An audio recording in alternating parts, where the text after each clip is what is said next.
Adam laughed and said, "They're my family, so they should have one, right?" When I asked why he made a family card for his parents, got an issue with that. "If you knew who helped you when you were alone, you wouldn't talk like this, would you?" he said then. His sure voice caught me off guard. Was Adam always this way? "If you're grateful," he advised, "you should help my family more broadly. You will thereby truly be involved in it. It seems as though you are on a trial in marriage till then." Such a thing was unheard of to me before. Adam clarified further, "It signifies you're not totally a part of the family yet. Should you find it unacceptable, you have time to leave. Our family is simply the 6 of us right now." I staggered, not sure even what to say. I moved out right away and canceled our joint credit cards. "Hello, I am Christina Perry, 31-year-old. Working from home, I freelance artist, paints images for a living. I used to work for a large advertising firm before this, but I started freelancing 4 years ago, right after my marriage. I was raised by my grandparents, as my parents died in a car accident while I was small. I moved back to my parents' old house in the city center when I started college, and I have lived there ever since. I ran upon Adam, my husband, in a French restaurant he worked in. My colleagues and I used to visit this little but comfortable restaurant a lot as it had decent meals at reasonable rates. Everyone turned to see Adam, the kind waiter, including me. He stood out as clearly a good-looking man with a great aura. To be honest, I knew why even the manager joked that some clients came simply to watch him. If I claimed not to be a little starstruck myself, I would be lying. Adam and I got close really fast, and before long we were being called a couple. We finally found ourselves married somehow. Looking back, I almost cannot recall that period. One feels as though it were a blur. I was his wife 1 minute, then I was courting him. Still, I loved Adam and was quite glad to be married to him. I left my design company on friendly terms after the wedding and began freelancing. Adam continued to work long, erratic hours at the restaurant, frequently late into the evening. I chose to go solo in my career since juggling job and life became difficult. That marked the beginning of transformation. When I informed Adam my strategy, he remarked, "That sounds smart, Christina. I always wanted to work for myself. You will find it simpler, and it's fantastic that you are doing what you love." We started our married life with him totally supporting me.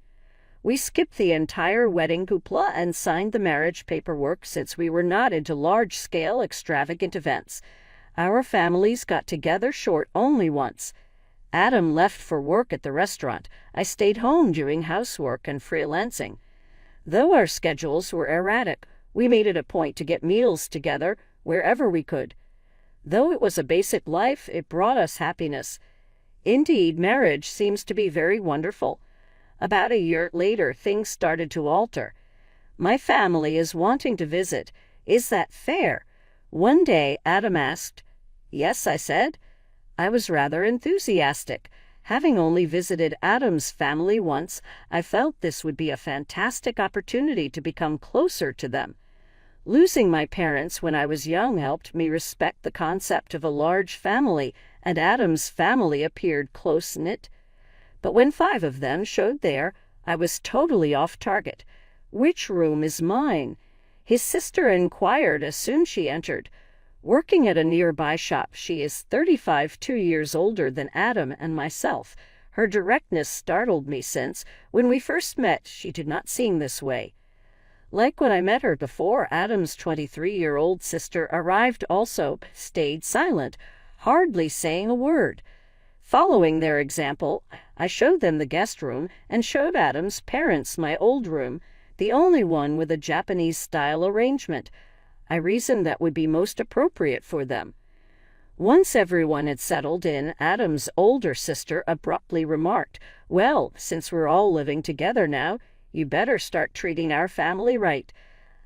I got perplexed. By what then did she mean? Looking at Adam, expecting he would explain, He simply chuckled in a way I had never heard before.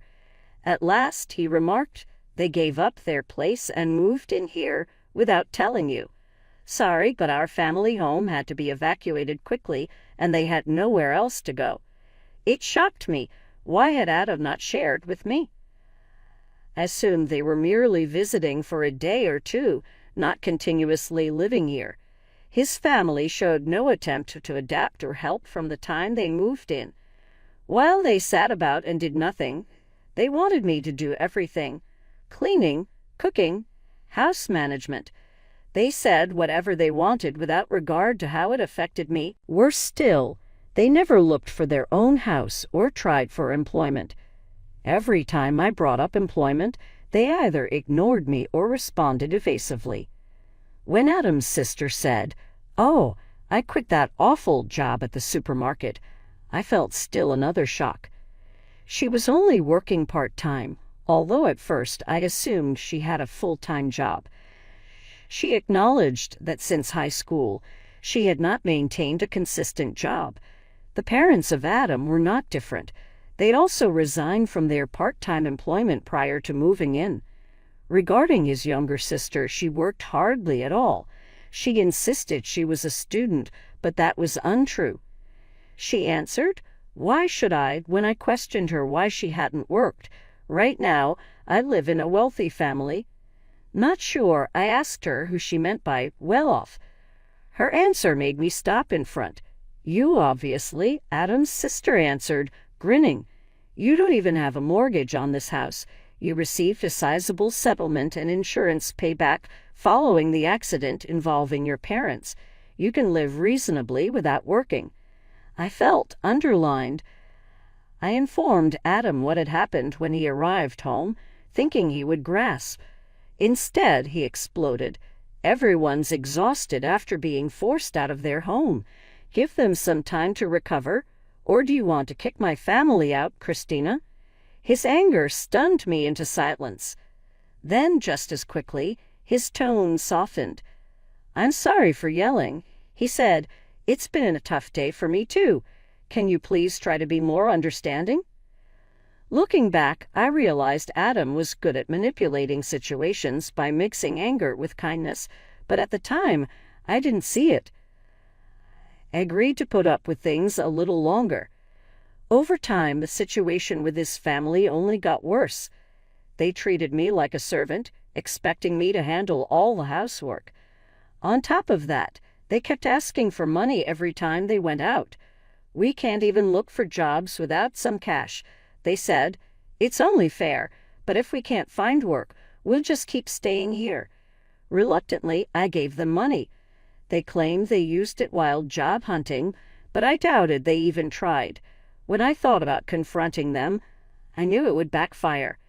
They'd blame me, and I'd end up arguing with the entire family for hours. Talking to Adam didn't help either.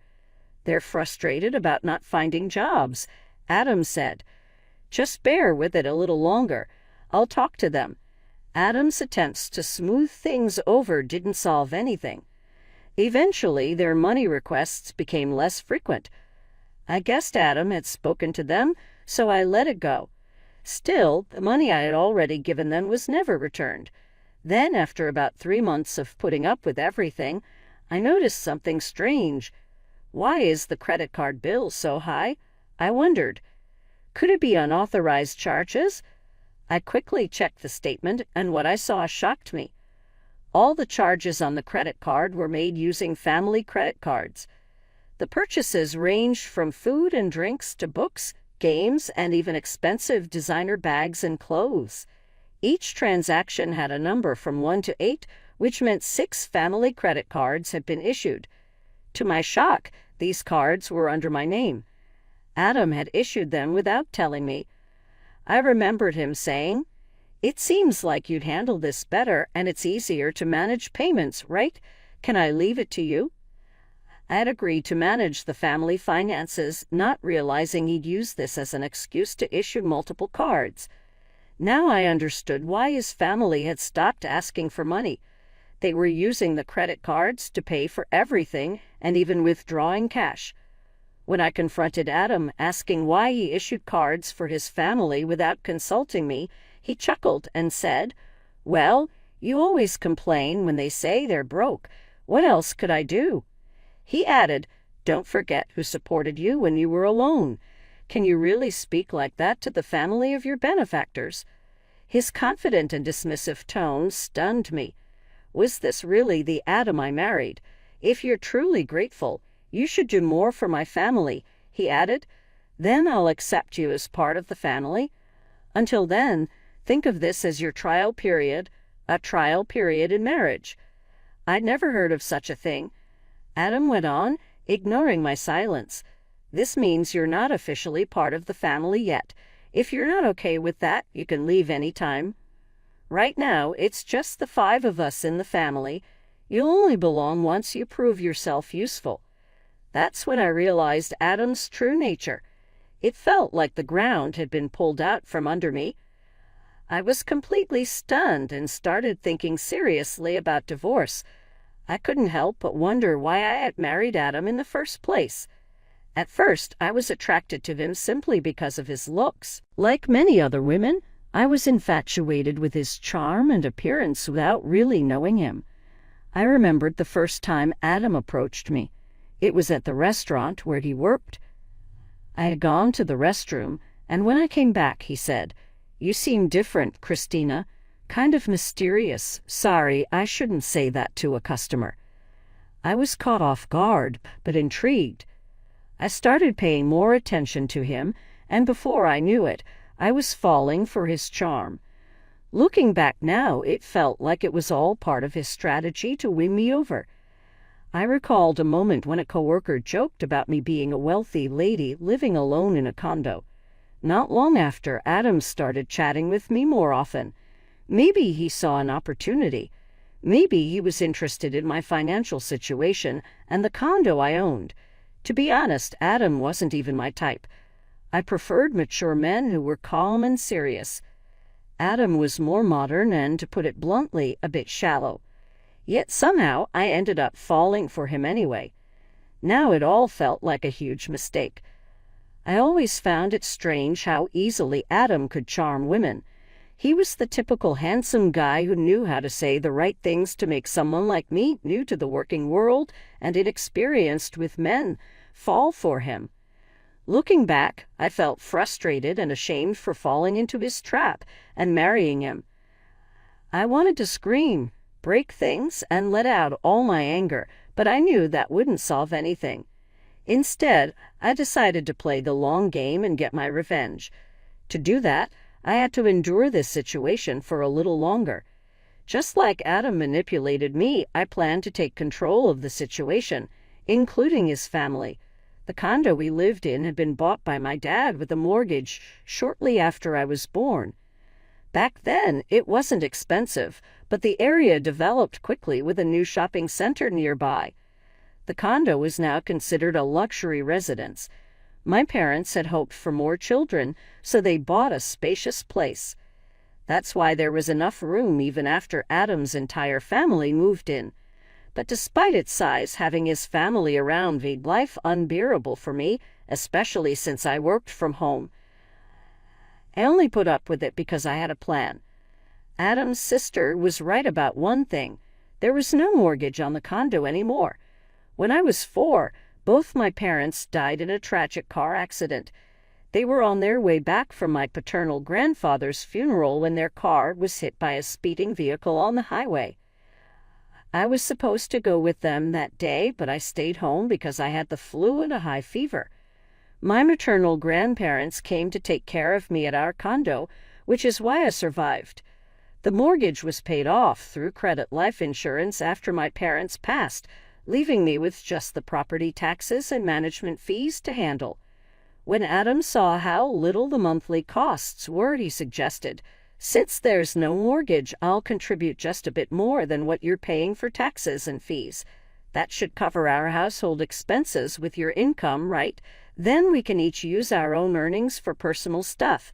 Sounds fair, doesn't it?" At the time, I agreed. I thought he had a point and was hopeful that his contribution would ease some of my financial burden. Up until then, I had been paying for everything on my own. But looking back, I realized how naive I had been. Adam's plan wasn't to help. It was just another way to take advantage of me. I was blinded by my love for Adam and went along with everything he suggested without questioning it. Adam probably saw himself as the head of the household, the one supporting me, which is why he felt comfortable calling me a parasite. But the truth was very different. I was the one paying most of the bills, utilities, groceries, social outings, and entertainment. Now, with 6 extra people living in the house, managing everything on my income alone was becoming impossible. I wanted to escape this burden as soon as I could, but I pretended not to notice and kept enduring it. Clenching my teeth, I watched Adam's family go on shopping sprees without a care, reminding myself that I get the last laugh. Finally, after 4 months of planning my escape, the time to act arrived. I'm done. It's time to choose. It's either me or your family, I told Adam firmly, giving him an ultimatum. He looked shocked, but I didn't stop. None of your family members do anything to help around the house. They dump all their chores on me, knowing I work from home. I'm not sitting around doing nothing, yet they treat me like a freeloader and insult me, claiming you're the one supporting me. I've had enough, I said, my voice shaking with anger. Adam smirked and replied coldly, Then you should leave? Didn't I tell you before? You're not truly part of this family yet. Giving up now just proves you haven't earned your place, Adam said coldly. I stared at him in disbelief, pretending to be shocked. What's surprising about this? He continued. If you can't tolerate my family, then you're the one who has to go. And since it's not my fault, I'll take this condo as alimony and claim half of your savings as part of the property settlement. At that moment, it all clicked. This had been his plan all along. That's why his family had been making my life miserable, trying to drive me out. I had suspected it before, but hearing him say it so plainly still hurt. This was the man I had once loved and married. But thanks to this revelation, I was finally sure about what I had to do. Fine, I said calmly. I'll divorce you. But let me make this clear.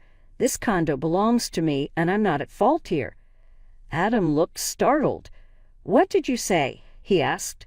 The reason for the divorce is your family moving in without my consent and the way they've disrespected me, I said firmly.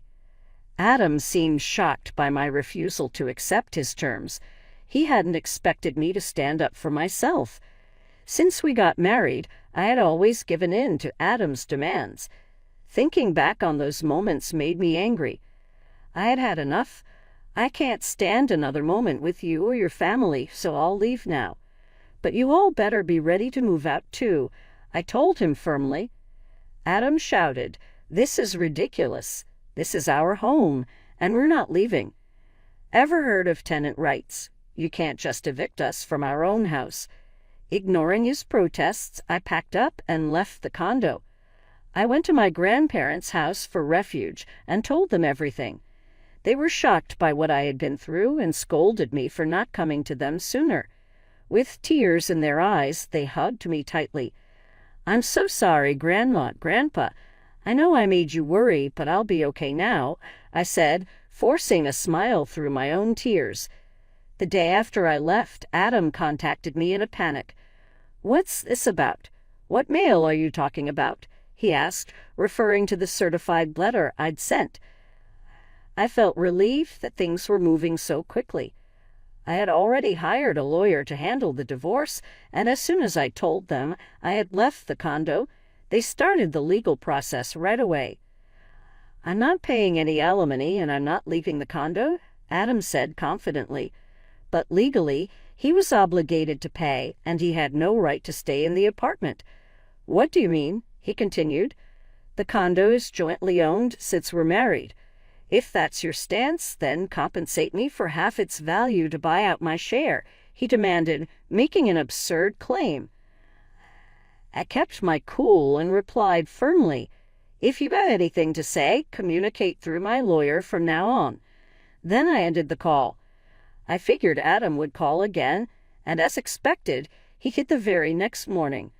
"What's this all about?" he repeated, clearly lacking anything new to say. "What mail are you referring to? And why aren't the cards working? What did you do?" I calmly explained. What I did was cancel the card. That card was in my name, and you were just an authorized user on the family account, remember?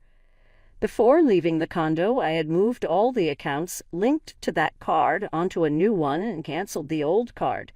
Naturally, when I canceled mine, the family card stopped working too. I was the one covering all the expenses, I said. "Yes, you paid for the management fees and property taxes for the first 5 months, but that's it. It's not much, but if you prefer, I can deduct it from the alimony," I added mockingly. Adam had no response. For the first time, I felt like I had the upper hand. I heard muffled shouting on the other end of the line. That's right, Adam had only paid the agreed amount for the first 5 months.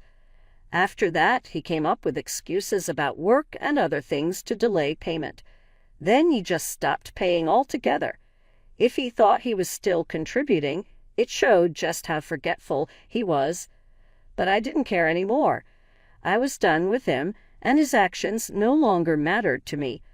"That's the situation," I said calmly. "So please reimburse your share of the living expenses I've been covering. I've kept detailed records of all household expenses, and I'll use them as evidence to split our finances fairly. It's marital property," he argued. "Yes, I understand. Let's divide it properly," I agreed before hanging up. A few days later, Adam called again, asking the same question. I realized not only was he forgetful, but he also couldn't seem to come up with anything new to say. "What do you mean the shared property division is zero?" he demanded. "You must be swimming in money from your parents' insurance and alimonies." "Ah, so that's what he and his family assumed." I calmly explained, "My savings from before the marriage aren't part of shared property. And since we didn't save anything during the marriage, the shared amount is naturally zero. If you think I'm lying, feel free to check with the lawyer. From now on, please communicate through my attorney. I won't talk to you directly anymore. Goodbye." I hung up, blocked his number, and felt a wave of relief. A month after I left, Adam and his family finally moved out of the condo. Not because they had a change of heart, but because they couldn't keep up their lifestyle without my money. Adam's income alone wasn't enough to support a family of 5 who had grown used to spending lavishly with my credit card. Tightening their belts wasn't an option for them. I had allowed them to use the card, knowing it would eventually lead to this outcome. When Adam's family ran out of money, they started demanding shopping funds from him. When he refused, they began stealing from his wallet. Even as he got angry, they blamed him for my leaving. To make things worse, the utilities, electricity, gas, and water were all disconnected. I had arranged for this since the condo was in my name, and I had no intention of returning. Adam tried to get the utilities restored, but since the accounts were under my name, only I could authorize it. Without electricity or water, the sweltering summer heat became unbearable. After weeks of struggling, Adam and his family had no choice but to leave. As they vacated, I couldn't help but feel a sense of closure. They had created their own downfall, and now I was finally free. I didn't know, and I didn't care anymore. Adam tried to hold out until the very end, but without electricity or even the ability to take a bath, he eventually gave up. The divorce moved faster than I expected, not because Adam had a change of heart, but because of his own mistakes. He betrayed our marriage by chasing after someone else, thinking he could easily get rid of me. He bragged about owning a fancy downtown apartment to impress younger women. It was shocking that he acted like this with his family still living in the house, but it wasn't surprising. They merely paid it no attention. I had silently fitted cameras in the house before I left. They videotaped everything, providing all the evidence I required. Adam perhaps undervalued me, but his contempt was indisputable. Without asking, he had brought his family into my house, loaded debt on family credit cards, left me with the payments, and then cheated on me. For all he had done, I insisted on large payback and alimony. Adam urged me to balance. His face turned white when he saw the amount. I never intended to go back, though. Knowing he couldn't pay, I urged him to borrow as much money as he could from his employment and grabbed any assets I could. He ultimately agreed to my requirements when I threatened to sue for the family card's false usage. Though I can only wish he works hard to pay off his debts, that is not now of relevance to me. Since the divorce is officially final, I am staying at the house of my grandparents, still to determine what to do with the condo. It has emotional significance as it was my parents' house, but following all that went on, it no longer appeals to me as a place to live. I might offer it for sale. About my profession, things are going really nicely. My illustrative work is flourishing, and I will most likely move out and live on my own once more very soon. For now, though, I'm glad to be working from the house of my grandparents and depending on their assistance for a little longer. I shall choose a companion more carefully going ahead. I won't let appearances again color my judgment. My ideal companion to live life with is someone that respects honesty, kindness, and integrity.